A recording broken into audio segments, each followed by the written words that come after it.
We are the Jewish people, the Jewish nation. Our homeland is our Torah, our Holy Bible.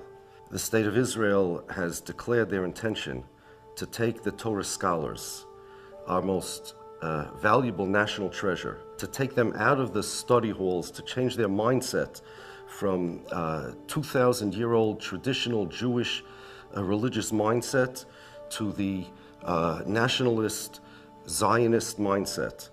I want to read you, in short, a paragraph from one of the founding fathers of Zionism, Vladimir Jabotinsky. He's describing what the goal of Zionism is. Our starting point is to take a typical Yid of today and to imagine his diametrical opposite. The Zionists wanted to change the definition of Jewishness from a religion to land, language, and culture. They needed a land, that's Israel. They needed a language, so they created a new language. Ivrit, Hebrew is called. Traditionally, the Jewish people are a religion. To the Zionists, as Ben Gurion believed, religion is the national tragedy of the Jewish people. Until now, they didn't have much of an opportunity, or they didn't believe they had much of a necessity to openly assault our religion. To us, to the world, they presented us as museum pieces, like dinosaur bones. Suddenly, we become real and a threat to them, because they see that we're not giving up our religion. The same energy, the same power, the same commitment and resolve that kept us alive for 2,000 years is now being leveraged against them. And the same reason the Persians and the Greeks and the Romans could not assimilate us and make us into them, the Zionists now see they can't make us into them either. So now they are attempting a more direct assault by trying to take our students out of the yeshiva, where they learn the Jewish values and the Jewish ideals, and put them into the Israeli army. Israeli army is not just an organization of self-defense. It's not just a military. It's a melting pot. It's a agent of social change. The values that are taught in the Israeli army are diametrically opposed to the values of Judaism. It's an indoctrination camp. It's not just the military. They teach them about Jewish heroes. Their Jewish heroes were our Jewish villains. Bar Kokhba, one of the person who led a rebellion against the Romans, we call him Bar Koziva, the big fraud. To them, he's a national hero. Never mind, Bar Kokhba lost. It was a bloody disaster. Besides the Holocaust, it was the largest bloodbath. We will not allow our children to go like sheep to the slaughter from the yeshiva to their indoctrination camp. We're not going to let them brainwash us and change the education of our children. Even if they make the army religious and they even require the Jews to put on tefillin in the morning and to wear yarmulkes, for example, it wouldn't make any difference whatsoever. The values that they teach in the army, the values that, the idea that Israel is the protection for the Jewish people, the idea that the Jewish people needed a state, a land, language, and culture in order to survive, in order to flourish. The very basis of Zionism that they teach, the very basis of the purpose of the army, is diametrically opposed to Judaism. If not for the indoctrination attempt, they would give us a divinity exemption like they've been doing until now. And it's not the generals that are coming to say, okay, we have to draft more soldiers. It's the politicians. They don't need us and they don't want us from a military perspective. They only want us from a culture war perspective.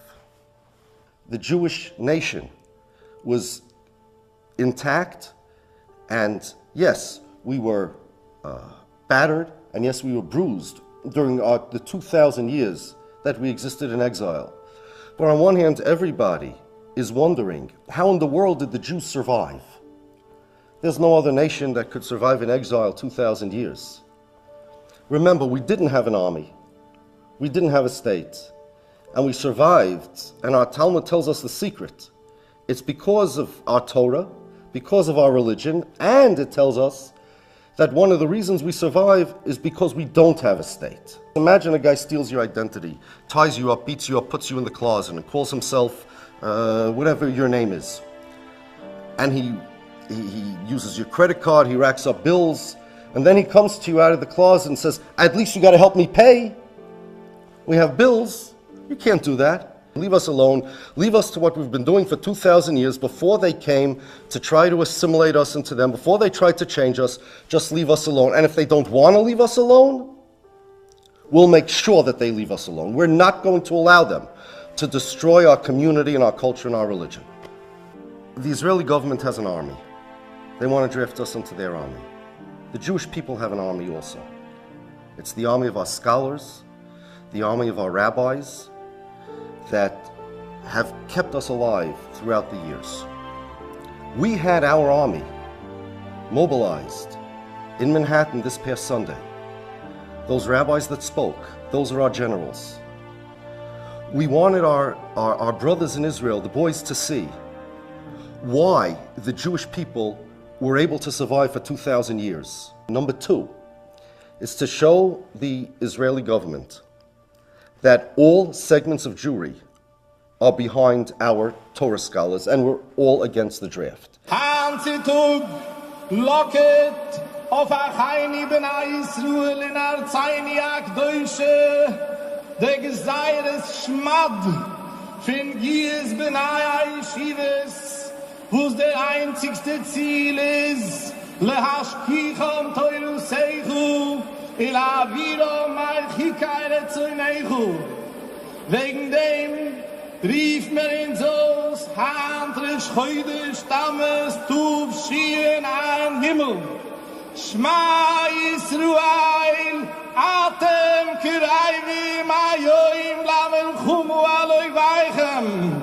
In sommer hand ungoib mamel chume kiweide, leman kvoid Hashem v'toirusoi, ibishayim Hashem,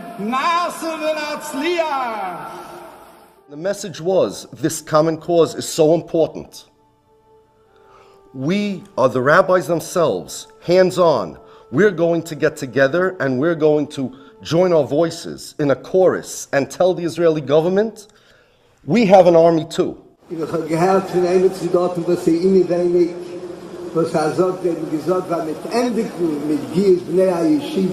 dat na anfangen mit Gius Bonnes, als eben sie gesagt, dass sie Kuloi nur das Sinne verteut, auf Oikel sein, der Teuge und Oikel sein darf.